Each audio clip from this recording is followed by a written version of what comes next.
New Jersey is now using churches to bring COVID vaccines to communities that doctors have overlooked and underserved.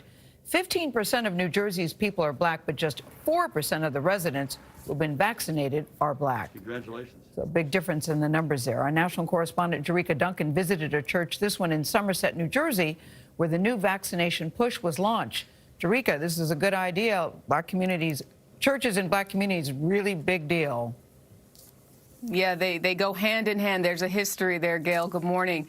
You know, New Jersey officials are working with large churches to help distribute the vaccine. The church that we visited has an estimated membership of about 5,000 people and is known for giving back in that community. So far, the church has vaccinated roughly 3,200 people since Valentine's Day weekend. All right, Dennis, congratulations, man. It was a shot of confidence for 76-year-old Dennis Hobson. I've been praying that it would be sooner rather than later. That first shot is like coming into a new year. The weight has been lifted off my back. Hobson's wife, Tanya, who also received her shot, admits she was skeptical at first, but church town hall meetings put her at ease. You just have to have the right information because it's just so much false information that's going on that is causing people to hesitate. Last month, New Jersey partnered with select churches in underserved communities to help distribute the vaccine. The state plans to expand the effort beyond First Baptist to churches and community sites in 4 other cities, hoping to vaccinate 15,000 people by the end of March. There's no governor, there's no elected official who wouldn't have wanted to know more earlier.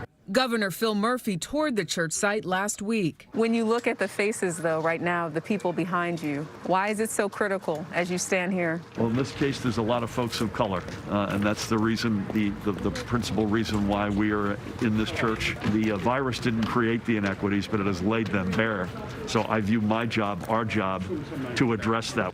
According to the CDC, black people are roughly 2 times more likely than white people to die from the virus and 3 times more likely to be hospitalized.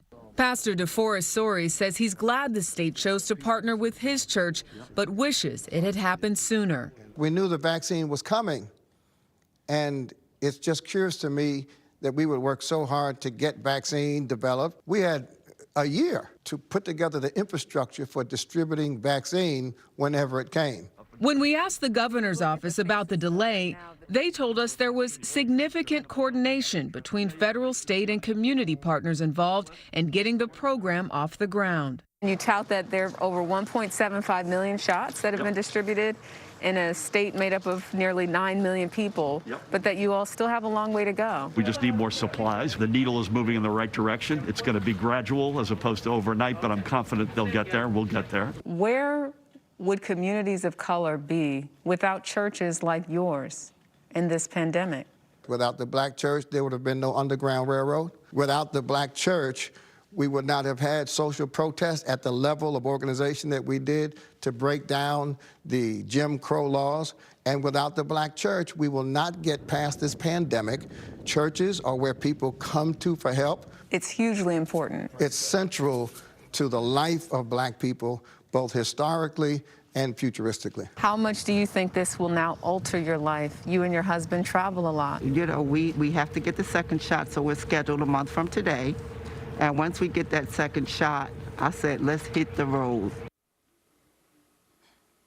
As for the pastor, the pain is personal for him, as it is with many people. He said he lost his sister-in-law and his nephew to COVID. And the pastor told us he was supposed to retire in November of 2020, but has decided to stay on to help his community through this pandemic.